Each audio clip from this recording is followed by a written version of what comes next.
Alright, welcome to Danny's Builds. And for my first video, I decided I wanted to make it on the BrickLink Designer Program Series 7 sets that are releasing February 16th.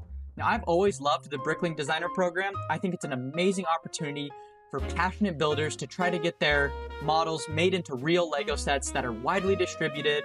And I think it's just a really neat concept, and the sets that have been in previous series have just been really awesome. They're all home runs in my opinion. I think anyone who's able to get in this program and actually get their model made into a LEGO set has already achieved something that I'll probably never get to, but this is just really cool. So I decided I was going to rank these. I'm only going to be getting a couple of them, but for my number 5 spot, I've decided to put Walt here. Now, Walt's going to be $40, and I've got nothing against my boy. I think he's cute. I think he's clean. He's got a lot going on with him with the crates and all the faces, but I just don't think it's for me personally. Now, I do think for 40 bucks, you can't really go wrong. I mean, it is a little bit expensive, but I mean, this is just a clean build with like a neat feature with the changing of the faces and the eyes and all that. And I think that's really cool. I think the build is sharp, it's clean, and I really don't think there's much more you could ask from this. But for me, it's just the worst of the 5, and it's not the one I'm looking at getting.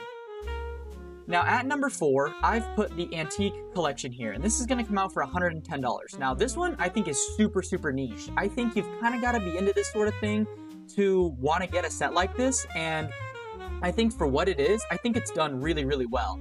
Now, you've got this China cabinet, which is kind of the main focus of it, and it comes with a bunch of knickknacks and things inside. You've got a couple of minifigures without any prints. You've got the dragon mold without a print, which I've heard is pretty, you know, rare, exclusive, whatever that may be. You've got the Ninjago shelf on the bottom. I think that's just got a bunch of knickknacks, a bunch of cool things going on with it. And I think the techniques on this are actually pretty cool. The chair and the side table, I think is really awesome. I think those are built super well. I like the colors and I just like the overall designs. And I think it's overall, but again, I just think this is kind of a specific demographic that it's probably not made for me, but I think some people out there will enjoy it and will go for it. For the number 3 spot, I've decided to put the sushi restaurant here. Now, this set is going to come out for $280, and I personally really like this set. I think it's kind of modular style. Now, it is like almost like a premium modular, because you got to pay, I don't know, what is that, 60 to 80 extra bucks. Modulars normally run for like 200, some 230 I think now, but I just think this is also kind of specific. I feel like you've got to have like a Japanese style layout for this. I think this could fit in a modular city, and some people certainly will make it fit into a modular city, but I think this is just overall a really solid design for just a structure and a building. And you've got the tram on the side with the telephone poles and all the details with the trees and the banners and the lights and the lanterns, and I think there's just a lot to look at here, and that makes it super awesome. And being able to split it in two like that and look at the interior, I just think is super awesome. And it's not one I'm going to be going for, but I can see this one being really popular purely because it is a structure, it is a building, and I think people will make it work in a LEGO city, and I think that that's awesome. And there's some good minifigures in here, some good variety, and they come with some really cool accessories, and I just think that's overall pretty good, and that's kind of why I've slotted it in the middle ground at number 3. For number 2, I've decided to put the Alchemist shop here. Now, this one's going to come out for $200, and it's probably going to be one of the ones that I go for, and I think immediately when I look at this, I think Medieval Blacksmith. Now, that came out a couple years ago, or I should say it retired a couple of years ago, and that one was about 150 bucks. So this is $50 more, and immediately you're like, why? And I think it's mostly because of the minifigures. You do get like 200 some odd extra pieces, which I do think are kind of shown in the cart, in the roof. The roof is definitely bigger, and you've got that cool potion bottle sticking out of it, and I think the footprint and everything is the same, honestly, but I don't think that's necessarily a bad thing for this. You've got the tree, which is the same, but just kind of different leaves, different style, and again, the minifigures in this are kind of what makes it stand out. You've got 2 Horse Knights, you've got a Kraken Knight, and you've got a Griffin Knight, which are really nice to get in this set. I kind of did not expect that. You've got the Wizard, and you've got a couple other supplementary characters in this. But overall, I think the minifigures just really got upgraded from the initial design, and I think that's kind of why they're charging a higher price tag, which I think it's hard to justify, but I still think this will be popular. I still think people will buy this, whether it's to sell it with the medieval blacksmith, which has not done super well post-retirement.